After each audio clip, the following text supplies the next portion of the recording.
Hello everyone. No, it's not another unboxing video.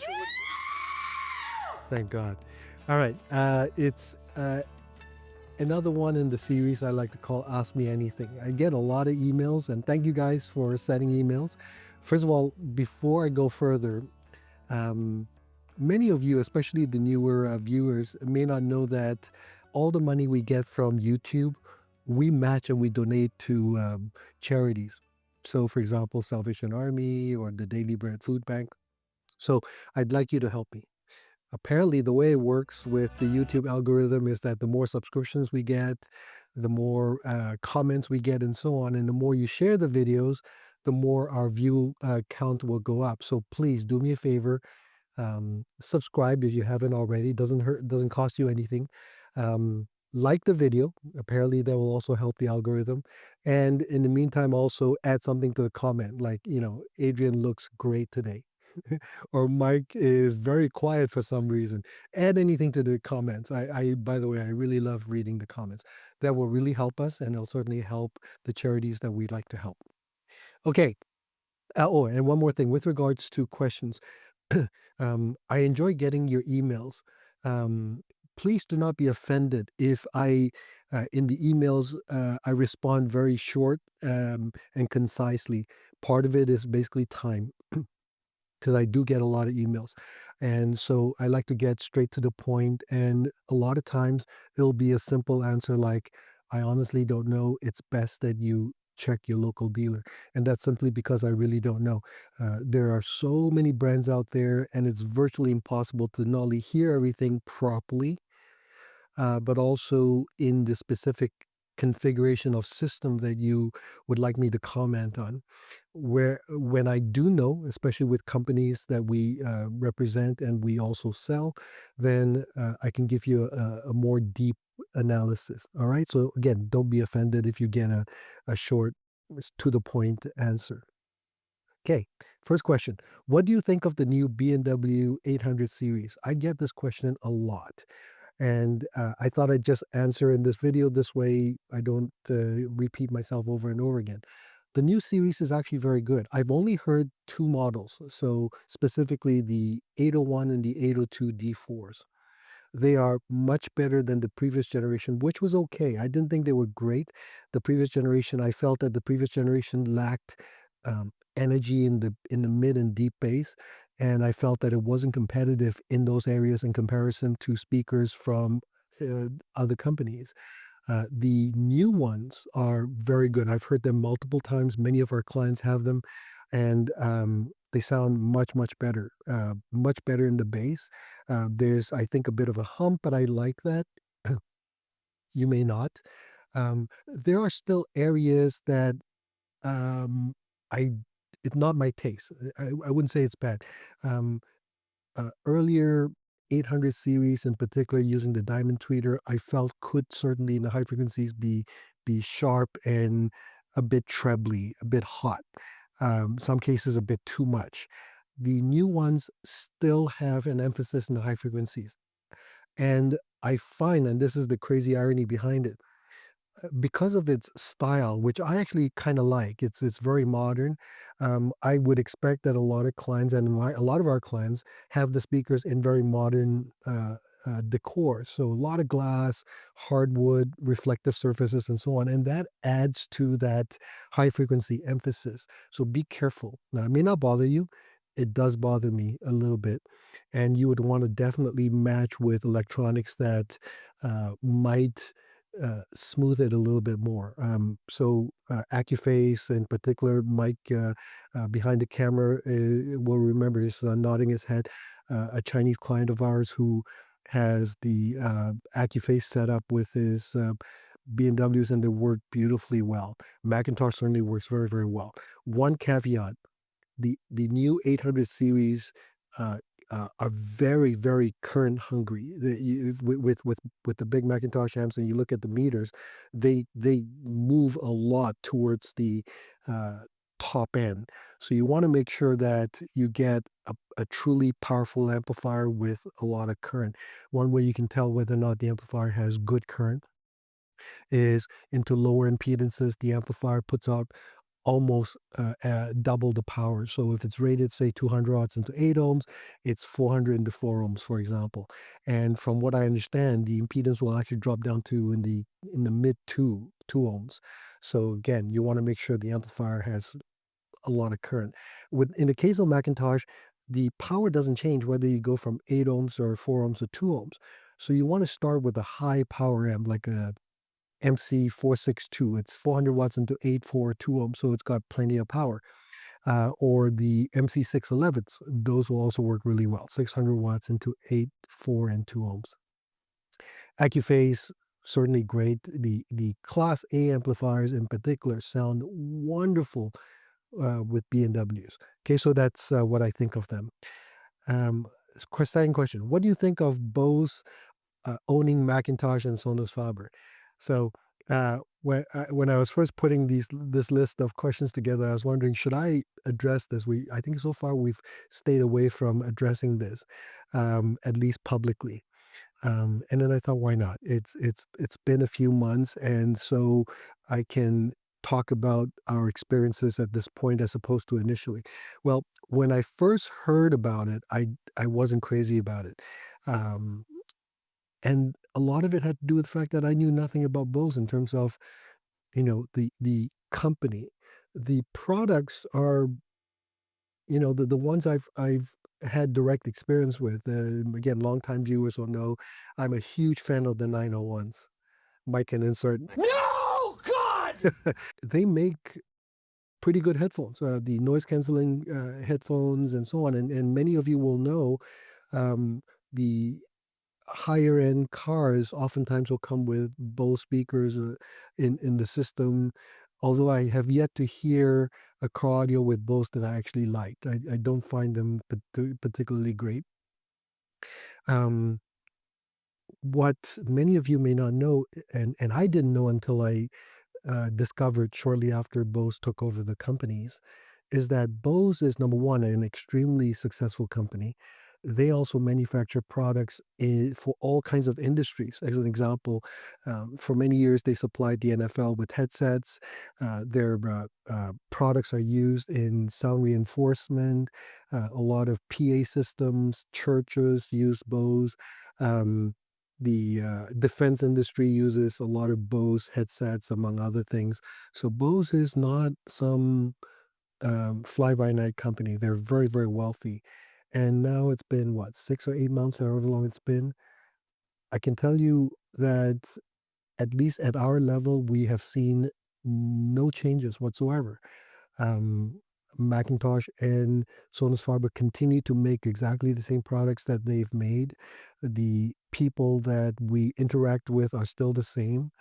Um, and I hear from our direct agent that Bose appears to be investing a fair bit of resources to both Sonus Faber and Macintosh to make them better and potentially streamline their operations to make them more efficient. So fingers crossed, it continues to be a very fruitful ownership. Um, but yeah, that's so far my direct experience. Okay, third question. How was the 2025 Toronto Audio Fest? This is a good question. So the Audio Fest was last weekend from Friday to Sunday. Um, Let me talk about the show first and then bigger picture. The show itself was very good. I thought overall the attendance was very good. Friday was busier than we expected. In fact, it was so busy, I kept thinking, these people don't have to work. It's insane. It's like we were constantly busy with visitors, and it was great to see so many supporters and fans of our YouTube channel. At least to my face, they said they really like the video. Oh, and by the way, everybody, everybody with no exception who said I love your videos kept saying I love your unboxing videos. So I guess the inside joke is catching on. So it was really good to meet so many of you. Um, we shared the room with AccuPhase and Akora. AccuPhase, of course, Japanese electronics that have been around for 50 years, I guess. We had the C2300 preamplifier, the AAD Pure Class A amplifier. We had a streamer from Lumen T3X. with the DAC built in. It sounded really good, actually. And then the speakers are the Acura MRC 3s. And the room is huge, like huge. It's like a ballroom, and we got all kinds of wonderful sound, great bass. And then on the other side, on the shorter wall, excuse me, on the long wall, but firing into the short wall, we had the Acora MRC ones with the AccuFace E3000 and the Lumen D3, I think it was. A small simple system, roughly about $30,000 or so, and it made incredible sound. So overall, the response was really, really good. I didn't get a chance to really walk the show. I think Sunday morning, I figured I'd sneak out for about an hour or so. About 9 o'clock, I started to walk the room. And of course, most of the rooms were actually closed. So I didn't get a chance to see very many. But I did see a few things that were wonderful. First of all, Marantz' new electronics. I can't remember what they're called, but they're about 17 to about $25,000. There's a CD, SACD player, there's an integrated amp, and there's a streamer, and they're gorgeous. I had an orgasm when I saw it. I just wanted to buy everything. It's just so gorgeous, and apparently beautiful sounding as well. Um, let's see what else. I did get a chance to see the Boris, and I don't know what the models are. I apologize. Beautifully finished. When I walked in, there were a lot of people, so I didn't get a chance to really listen. But what I heard sounded very nice. Um, the Bryston room, as usual, beautiful sound. Tower speakers. I can't remember what it's called. It was great to catch up with James Tanner. I see him every year, once a year, and he told me this funny off-color joke, which I will not repeat here, but it was funny. And yeah, it was really, really good to catch up with him. And oh, and one last thing. I walked into this room on I think it was the fourth floor. I think I'm trying to remember the exhibitor's name. It's one of the dealers in town, and they were showing this humongous TV. I want to say it's 115-inch Samsung. I was blown away. Now we've sold very big TVs before. The last one was a 77-inch. Um, I want to say it's Samsung as well. I had no idea that these had become 115 inch, and it's about 25,000 Canadian dollars, and it looked good. They were using Kaleidoscape as the source, which we also use, and very impressive. You can certainly, as a video file, nitpick here and there, but for the normal user, this is a great option if you don't have a dedicated man cave, or if you want a TV in a normal family room with lights and so on. This is a fantastic option. It's a lot of money, $25,000, but as opposed to 100 some odd thousand when big screens were available. So it's come down a long ways. So I was very impressed with that as well. Um, Big picture. Let me talk about shows in general. Backstory of shows. Many of you may not know. I mean, hopefully, many of you have gone to shows and you've enjoyed the experience and so on. And you go from room to room and you check out all the exhibits and you give your thumbs up or and then you move on. I thought I'd put some color into it so you'll have a better appreciation of what it takes to do the show. So first of all, from the organizer standpoint, the Toronto Audio Fest is also part of the Montreal Audio Fest group. And the organizers, Sarah and Michelle, are simply fantastic. They've been doing this for decades, and so they're old hands at it. They they do it in such a way that they make the exhibitors' job so much easier. The logistics are superb. They have more than enough people to help you move things in and out. Just a great group of people, and the costs are reasonable for a show. I mean, shows are not cheap. As an example, to get one of the hotel rooms on the upper floors, um, on average is about 3,500 to 4,000, something like that. And that includes, a room for you to stay, you get a lunch and so on. It's pretty reasonable in Canadian dollars, which means it's what, 2,500 US dollars. And of course, the US exhibitors are now going, my God, that is so cheap, because um, in the US, for example, like Spona, you can spend a whole lot more for the same room. And then at the Toronto show, the bigger ballrooms are, 10, 8,000, 12,000, depending on the size of the room. So it costs a lot more, but you get a lot bigger space. Um, but overall, yes, they do such a great job of producing the show that for anybody thinking about exhibiting, it's certainly worth considering. And then from the exhibitor's point of view, the to do a show really well, you have to plan a lot ahead. You have to think about your objectives. Why are you going to the show? What do you plan to do?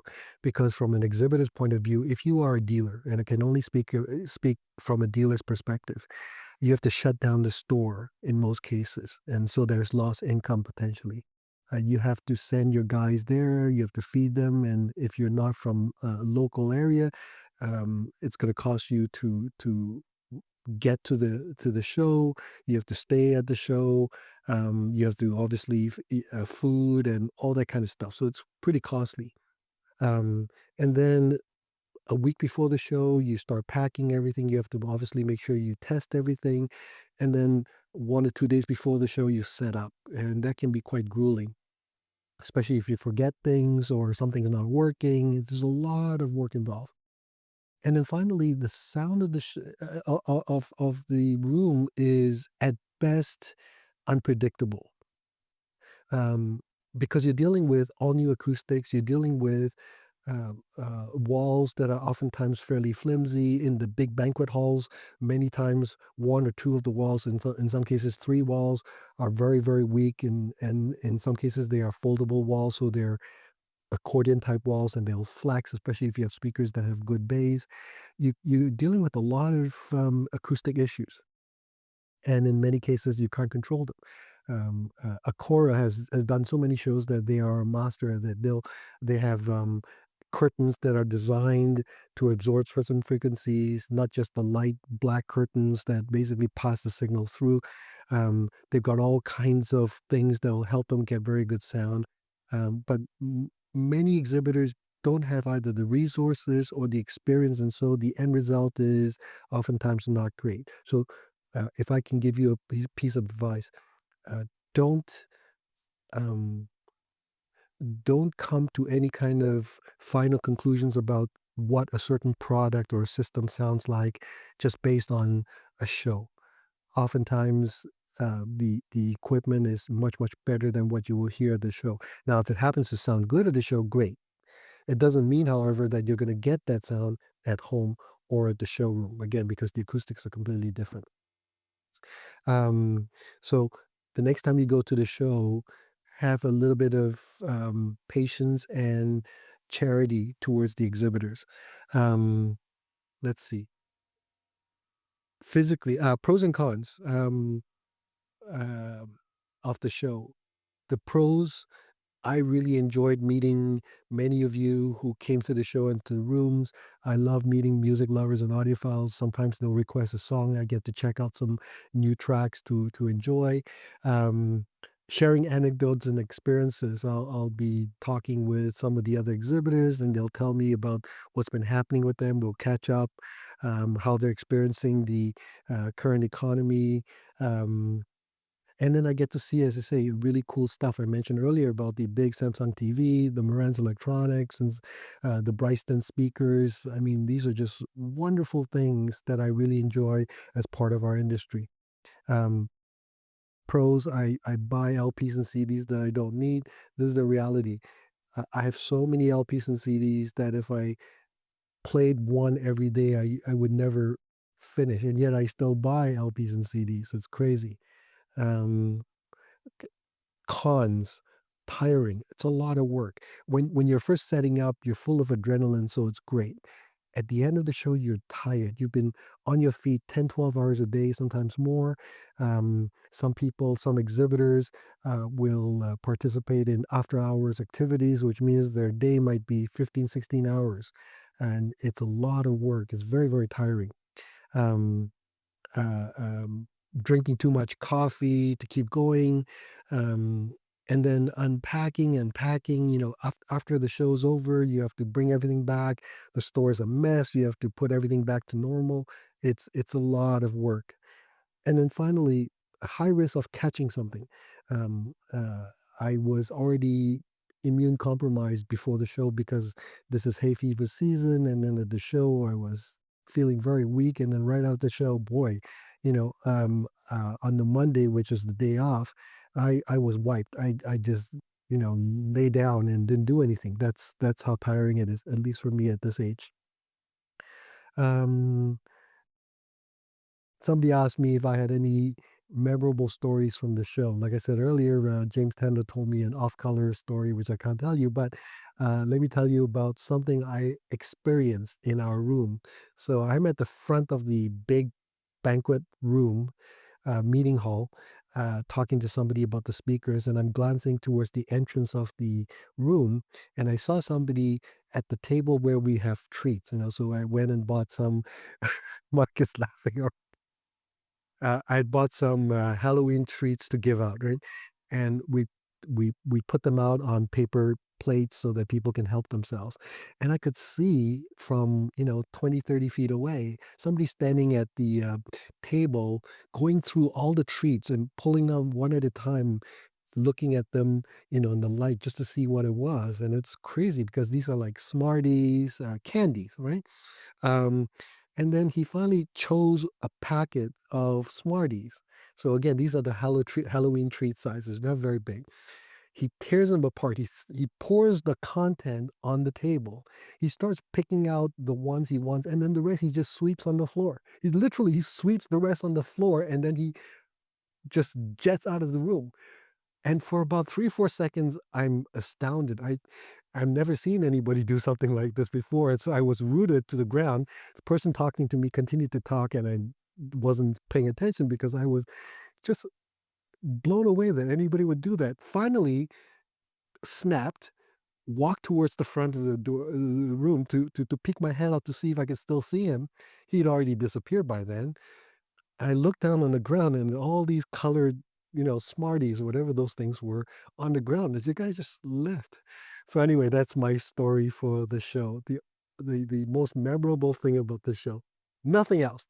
Not the demo cuts that I will never ever play again.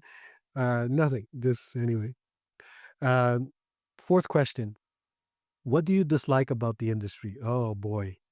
Um, Thankfully, there aren't too many. I really, really enjoy what we do and the industry in general and the people of the industry. But there is one thing that's bothered me for a long time, many, many, many years now, decades, I want to say. I have a lot of friends who are reps and many who are also distributors. So for those of you who don't understand, um, you have the manufacturers, and if the manufacturer is, for example, in Europe, they will appoint a distributor in North America or in Canada, US and Canada, depending on what they choose to do. And then the distributor's job is to find dealers that will represent the product. And oftentimes they will do that through the work of agents, right? The representatives. The representatives will go to different parts of Canada. For example, there'll be West Coast agents, there'll be Ontario or Quebec or Eastern Canada, and then there'll be us, and then the end user. And one of the things that's bothered me for many, many years, my friend Sam, Sam is one of the hardest working agents in this industry. I've known him for decades. This guy is salt of the earth, you know, good old Sam Schwartz, right? He's like, he would give you the shirt off his back, and I mean that sincerely. Um, and Sam, for decades, worked for Toshiba, and after that, was I guess let go, or when Toshiba downsized, and then he started his own agency and started to represent all these different companies. And then he would, as Sam does, call and visit all the dealers in the territory and spend all kinds of money and wear out his shoes and literally would do anything possible to help the dealer's job, to make the dealer's job easier. And then after he opens up the territory and after the dealers have been established and they're good dealers now because they really want to support Sam because Sam is so good. oftentimes the manufacturers or the distributors will just fire him because now the groundwork's been laid and they just let him go. And I used to feel so bad for Sam. I remember one time, Sam, I hope you don't mind me telling a story about you. Sam sat in my office and started to cry. Just telling this story right now makes me want to cry because he had just been, again, let go. And not because he didn't do a good job, he did an incredible job. Um, and because of that, I would actually drop the lines because I figured there's all these lines. I don't need to support these companies. I support these companies because of Sam. So Sam's not the only one. My friend Richard has gone through similar things as well, and other reps that we know. So that's the one thing I really dislike about our industry. Too many companies are all about business, all about the bottom line, and have no compunction at all, no sense of morality, no sense of ethics. It's just all about the bottom line. And that's terrible. Now, contrast that to Wilson Audio. I wasn't going to talk about this, but it just popped into my head. Many, many years ago, um, Wilson had a rep called Steve Portoquero. Some of you who have been in the industry a long time will know Steve. Steve was a great man. I loved him. He was a wonderful brother. And after working for Wilson for a bit, he discovered that he had ALS. And basically, it's a disease that your nerves stop working, and that means you start your muscles start atrophying, and you essentially die from suffocation. When Wilson Audio discovered that, they put his wife on payroll so that they would be able to get medical benefits. And when Wilson produced the next speaker, they called it the Alexandria to um, name it after the daughter. That's Wilson Audio. That's the difference between a wonderful company that is certainly very focused, especially focused on business, but also focused on the human being. If you go to Wilson's website or their channels, you'll see that every so often they'll do a video talking about the people that work there and how some of them have to drive 2-3 hours one way to get to work, and why these people are willing to do that because it's more than just a job. Anyway, so that's one thing I don't like about the industry. What a way to bring this video down. All right. Um, question number 5: new versus used. I can buy a pair. This is just an example, but it actually was part of an email. I can buy a new pair of Wilson Alexia V's or a used pair of Alex's. What should I buy? Um, I'm going to address it specifically to this question because other products may not be applicable. In the case of Wilson, when a new product comes out, it's almost always better in a qualitative term. I'll explain what I mean. Qualitative meaning better quality mid range, better details, quieter silences in between notes, uh, tighter, more articulate bass, that kind of thing. Not necessarily more off. So in the case of the Alex, which is a bigger speaker, the Alex obviously, well, I wouldn't say obviously, but in this case, will have more bass volume, will go low with more conviction compared to the Alexia. But the Alexia V has newer drivers. So, for example, the 7-inch Quadramag mid-range, which is also found in the Chronosonic, which the Alex, the bigger speaker, doesn't have. Because when the Alex was first introduced, the new mid-range driver wasn't available yet. The Alexia, the smaller speaker, has the new crossovers, which were designed by Wilson when Wilson bought the Reliable Capacitor Company. The Alex doesn't. The Alex still uses very good capacitors, ironically enough, from Reliable Capacitor when Reliable owned their own company. But since then, Wilson has made their own capacitors and so on. So there are a lot of these kinds of upgrades and improvements, which will lead to overall better sound. especially in those areas of frequency. But in the low bass in particular, and in terms of being able to play at a very high level with that low bass, the Alex might be better. So the only way to tell whether or not you might prefer one or the other is to actually go and listen and see for yourself whether you will appreciate the differences. That's the best I can do. Question number 6. Best streamer for the money. Now, there are a lot of streamers out there. I haven't heard everything out there. I can tell you we've heard a lot of ones. We just recently got Hi-Fi Rose RS130. It's a good streamer by all means. But the client gave it to us to sell because he wasn't totally satisfied with it and ended up buying something else instead from us. What I can tell you is this. For under 2,000 Canadian, I'm hard pressed to think of a better streamer, especially with the DAC built in and a good DAC to begin at that, with the Eversolo line. The Eversolo DMP A6 Gen 2 Master is absolutely superb. And then the A8, wow, that's another step forward and a significant one as well. So if budget allows, I would look at those, especially with the DAC built in. If you don't already have a very decent DAC, those are the ones I would buy. I haven't heard the new T8. They just started to ship into Canada, and we got our first shipment, and it was sold out instantly. Haven't heard one, but I'm told that it's very, very good. Under 10,000 Canadian, if I were to make a jump from the Eversolo, I would go with the Lumen U2. That's what we use in our big room. I love it. Now, the U2X is just released recently. We had it at the show. We didn't play it, but we had it at the show, and I'm looking forward to listening to it and comparing it to the U2. So stay tuned. But for that money, I love the Lumen. They are reliable. They're constantly being upgraded with firmware updates, which is wonderful. Anytime you have a new firmware update, it means that you essentially have a new streamer. It's incredible. The app is good, not as I think user friendly as the Rune, but I like it.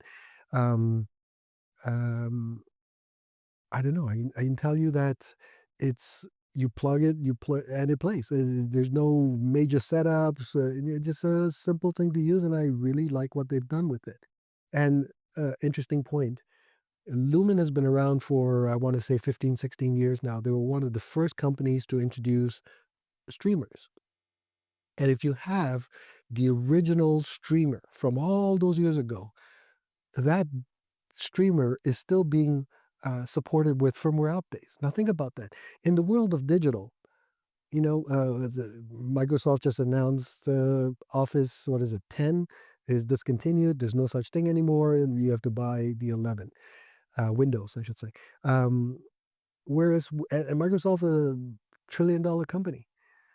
And here it is, Lumen, that's still supporting the product 15, 16 years ago. That's incredible. I don't know of any other digital company that supports their customers the way that Lumen does. So I really, really love their product. Okay, last question. Most underrated manufacturer. That was a very interesting question. Again, I can't speak to so many companies out there because there's so many, and many of them are, I'm sure, very, very good. I can only speak to products that I've had direct experience with, either in terms of products I've used, I've owned, I've traded, I've sold, or currently sell. Um, I've mentioned one before many times, Martin Logan. I think that their electrostatic hybrids, especially the powered ones, are insanely good value. But again, of course, speakers are very personal, so I can only talk about my my tastes. The panel has the speed, the leading edge, the transients, the transparency, the clarity of the best dynamic speakers. And they've got the dynamics as well. And then you now have powered woofers which will keep up for the most part. Very little incoherence con, in, incoherence is the wrong word, but um, they're almost seamless. And then yet you have that power in the bass, the dynamics, and you can even get the microphone and hook it up to the arc system, and then it'll level the bass in the room, so it's smooth. Those speakers are fantastic. I mean, I think they start at about 15,000 Canadian. Um, I tell everybody, if you get a chance, go listen to Martin Logan's and see what you think. And then the other speaker I want to talk about is the Legacy Audios. Um, you see them at the US shows. The big ones are physically very big. Um, but in particular, I love the Focus SE. They're easy to drive. They've got crazy bass. So again, for somebody like me and Mike who love a really broad genre of music, from crazy rock to EDM to classical, this is a speaker that can handle it all. Um, and again, they're not small, but they are fun. I mean, they are fun speakers. No audiophile cred in the sense of, oh, it's not the very latest, speaker from Europe with the unobtainium drivers and all that kind of stuff. It doesn't have that kind of credibility. For a person looking for true performance and value with a lot of fun factor, check out the legacies. I think you'd be impressed. Anyway, that's it for this video. I could go on, but let's cut it here. Thank you for watching. And again, I would really appreciate your support with regards to helping us to get more subscribers and so on, so that we can do more on our part to help the charities that we support. So subscribe, click the like button, share with your friends, and in the comments below, add whatever comment you like. It doesn't matter if it's ideally related to the audio industry.